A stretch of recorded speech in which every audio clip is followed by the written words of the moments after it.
Eu sou Manuel Carvalho e este é o P24. O público no terreno da catástrofe. O país ainda não percebeu bem o que aconteceu aqui. Vou aguentar aqui mais algum tempo a ver se aparece o meu genro. Vou estar aqui durante a manhã, durante o dia? Vou aguentar mais algum tempo e depois, se não aparecer, eu vou tentar passar em algumas causas que eu conheço que é de familiares deles. Sim, porque de facto gostava de saber como é que eles estão. Agradecia que, se me estão a ver neste momento ou a ouvir, que me contactem. Jornalismo é muita coisa e é também isto que a reportagem da SIC Notícias nos trouxe um destes dias. Um homem de Porto de Mós estava desesperado com a dimensão dos estragos da Depressão Christine, mas ainda mais desesperado por não ter notícias da família mais próxima. Foi assim, está a ser assim em muitos lados da zona atingida pela depressão, que colocou uma parte ampla do território nacional em situação de calamidade. Já passou quase uma semana, mas ainda precisamos de mais uns dias até termos uma noção mais exata das agruras que centenas de milhares de portugueses estão a viver no centro do país. Enquanto no debate político se fazem as tradicionais operações de passa-culpas, os jornalistas empenharam-se em ir ao terreno. As imagens, os textos, os sons que nos fizeram chegar são arrepiantes. Um país destruído, onde vivem pessoas aflitas e preocupadas com o presente e os custos dos estragos no futuro. Um país onde, uma vez mais, foi o poder político de proximidade, as autarquias ou as instituições de proximidade, os bombeiros, a GNR ou a polícia, que deram as respostas mais eficazes. Um país que, tivemos uma vez mais a certeza, fez pouco para se preparar para a devastação dos fenómenos climáticos extremos. Com a ferida ainda aberta, importa saber o que aconteceu às pessoas e que custos os estragos ou a ausência do poder podem ter causado nas comunidades afetadas.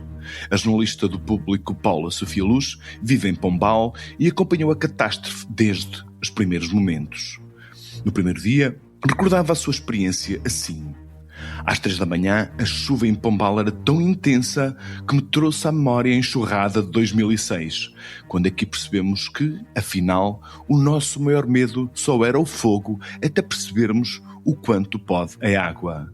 Sabemos agora que é o vento, afinal, o mais perigoso. A Paula Sofia Luz é a convidada deste episódio. Este é o P24. O seu dia começa aqui.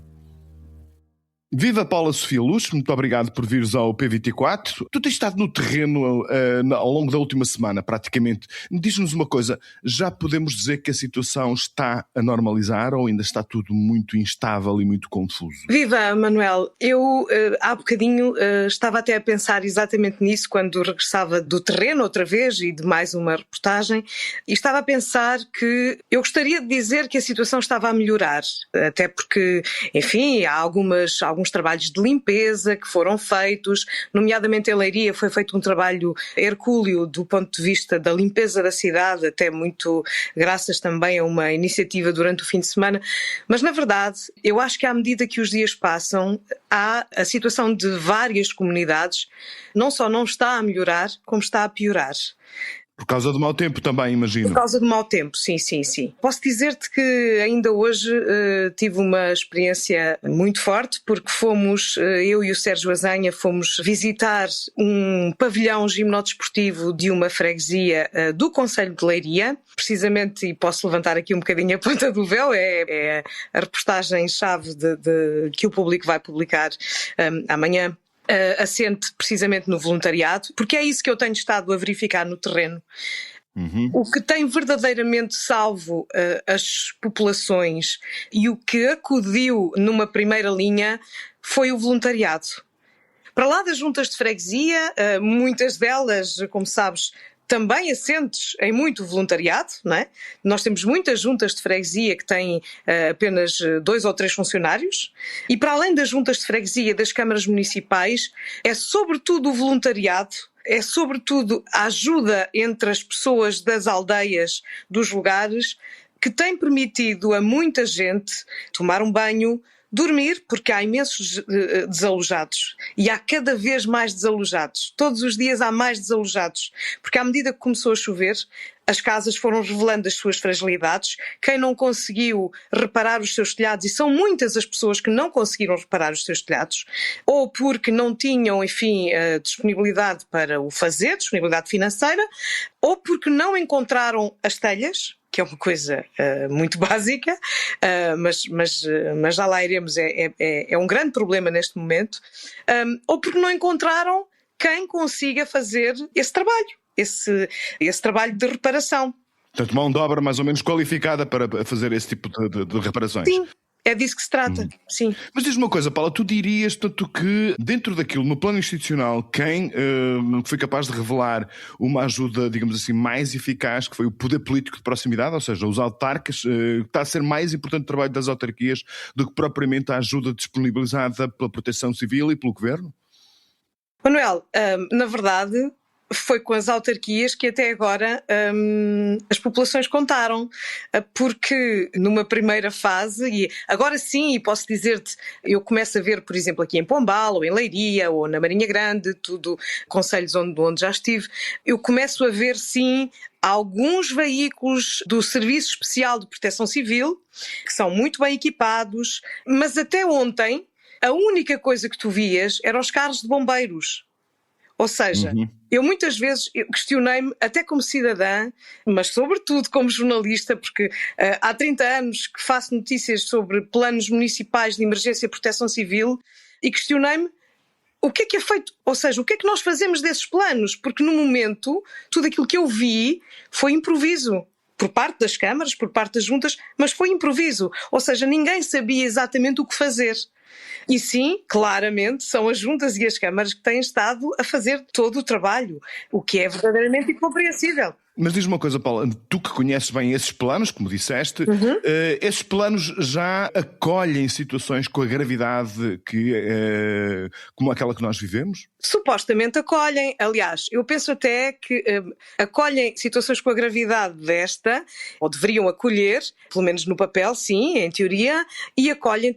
Imagina tu que acolhem até o que fazer no caso de um sismo, que nós ainda não vivemos, mas não tenho dúvida nenhuma que vamos viver um dia destes, não é?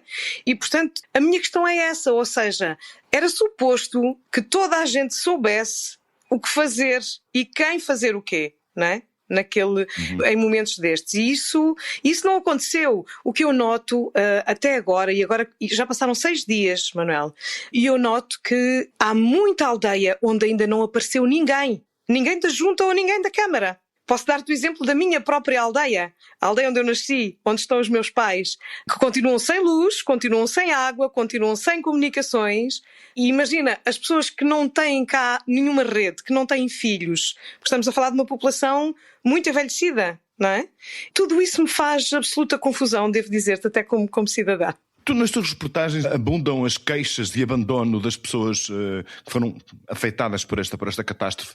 Portanto, tu viveste e sentiste essa sensação de abandono também, imagino eu, estará muito justificada pela ausência das autoridades. Sim, o caso mais flagrante que eu e o Adriano Miranda presenciámos aconteceu passado 2 dias, quando visitámos a praia da Vieira de Leiria e percebemos então, felizmente depois disso apareceram alguns camaradas das televisões, apareceu até um ministro, não é? Na Vieira de Leiria, mas até então, até aquele segundo dia, não tinha aparecido ninguém. Nós encontramos a população, enfim, que habita ali durante o ano inteiro. Havia inclusivamente muitos restaurantes que estavam abertos durante o ano inteiro.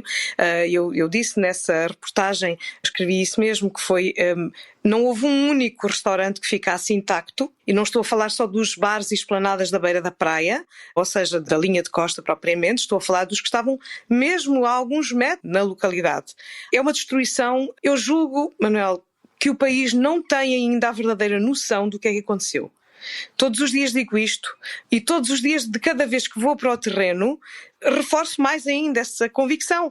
Naquele dia, por exemplo, quando chegámos à Praia da Vieira, nós encontramos meia dúzia de proprietários sozinhos a remover os escombros. no meio daqueles bares e dos restaurantes que são a economia da terra, não é? O título da reportagem era precisamente esse: ainda não apareceu aqui ninguém. É verdade que havia muitas estradas que ainda não estavam transitáveis, e esse foi um trabalho, é preciso dizê-lo também, foi um trabalho feito também pela população, que pegou nos seus motosserras e cortou os pinheiros, os eucaliptos, enfim, toda a vegetação que se atravessou nas estradas. Nesta altura há ainda muita localidade que não está completamente desimpedida, não é? E de facto o que nós assistimos é isto, e não há outra forma de dizer. As pessoas sentem verdadeiramente um abandono do Estado. E isso nós já tínhamos visto em Pedrógão, nos fogos, já tínhamos visto no Pinhal de Leiria. Eu posso dizer que eu já tinha visto isso na Praia da Vieira, quando em outubro de 2017, inclusivamente o parque de campismo ardeu completamente, com todos aqueles bangalôs, enfim. E agora volta a repetir-se outra vez o mesmo, e nós quase tínhamos feito aqui um pacto de sangue, não é? A população e os órgãos de poder tinham-nos jurado que isto não voltava a acontecer, não é? E aconteceu. É que tu que vives aí, tu que és da região, é caso para dizer que na vida coletiva dos concelhos mais afetados mudou tudo? A vida mudou para sempre com esta experiência traumática? Eu acredito que sim, porque parece-me mesmo que... Não gosto de ser pessimista e estou quase a medir o que vou dizer a seguir, mas às vezes sou levada a acreditar que o pior ainda está por vir. Porque depois deste choque e depois de recuperarmos, enfim, as casas, que eu acredito que muitas delas serão recuperáveis e que as tornemos habitáveis, não é? Onde os estragos foram maiores, mas há aqui um plano muito mais complexo, que é o plano económico. Eu tenho na cabeça aquelas imagens da Marinha Grande, que, ao contrário do que algumas pessoas possam considerar, não, esta não é uma região pobre, esta é uma região pujante economicamente falando. E neste momento há empresas na Marinha Grande, nomeadamente, que eu não sei se voltam a abrir, sinceramente. Pelo menos no futuro próximo. Diz isso por causa da dimensão dos estragos? Sim, a dimensão dos estragos é hercúlea, Manuel, é gigantesca. Portanto, o plano que é apresentado pelo Governo, portanto, tem algumas respostas para empresas. O teu receio é que, enfim, a disponibilidade das ajudas seja incapaz de resolver o problema estrutural que algumas empresas vão sentir, é isso? Exatamente, é disso que eu falo. E, por exemplo, na Marinha Grande nós ouvíamos um empresário que nos dizia que por ali, por exemplo, naquela era uma fábrica de compostos para automóveis, uma coisa assim, para a Porsche, penso eu, e ele dizia que a Porsche, no dia a seguir, não sei se ele dizia na Alemanha, iria estar com problemas muito sérios, porque não havia produção, não é? Por exemplo, aqui mesmo no concelho de Pombal, nós temos uma fábrica de pasta cerâmica que produz 80% da pasta cerâmica para o mercado nacional, e que ainda não está a elaborar. Por exemplo, só essa fábrica tem prejuízos na ordem dos 30 milhões de euros. Ou seja, é desta dimensão que nós estamos a falar. E isso eu temo, e julgo que nesta altura muitos empresários temem. Aliás, posso dizer-te que há muitas pessoas que não estão a trabalhar estes dias, não é? Mas eu acho que as pessoas ainda estão no efeito de choque, não é? E quando os dias passarem e percebermos que há empresas que, pelo menos no imediato, não vão conseguir elaborar. Aliás, estes dias houve já pessoas que se aperceberam disso, porque os salários não foram processados, os salários de janeiro, não é? Ainda hoje falava com uma pessoa que me dizia isso mesmo. Só hoje é que lhe caiu a ficha porque percebeu que não tinha o salário na conta. Isto aconteceu no dia 28. E em pequenas empresas, por exemplo, em que as coisas são feitas quase no imediato, não é? Quase in extremis, isso nota-se bastante. E, portanto, eu temo um bocado do que aí vem. O que nos estás a dizer, portanto, é que o tempo que demora uma situação tão grave como esta, portanto, é normalizar, portanto, e a criar uma nova espécie de cotidiano, ainda vai demorar bastante tempo. Nós, até lá, vamos continuar a ler as tuas reportagens. Paula, espero que continues a fazer o magnífico trabalho que tens feito até aqui, porque, enfim, quanto mais não seja por uma questão de empatia, todos nós que não sentimos na pele aquilo que tu estás a sentir, estamos muito solidários com todas essas pessoas. Paula, muito obrigado por ter estado aqui connosco, foi um grande prazer ter-te aqui no P24. Muito obrigado, até breve. Até breve. No interior, a inovação é uma oportunidade ao serviço de todos. O programa Promove, criado pela Fundação La Caixa e o BPI, em parceria com a Fundação para a Ciência e Tecnologia, apoia ideias e projetos que trazem novas soluções e geram oportunidades no interior do país. O Circwool, liderado pela LIF, é um excelente exemplo. O projeto, já apoiado pelo programa Promove, baseia-se na circularidade e valorização de subprodutos da lã de ovelha para a melhoria dos solos de olival e pastagens de Figueira de Castelo Rodrigo, ajudando assim os produtores de gado e agricultores da região. Contribua para o desenvolvimento do interior de Portugal. Candidate-se até 12 de fevereiro em fundacaulacaixa.pt/concurso-promove. Este conteúdo comercial foi produzido pelo Estúdio P do Público.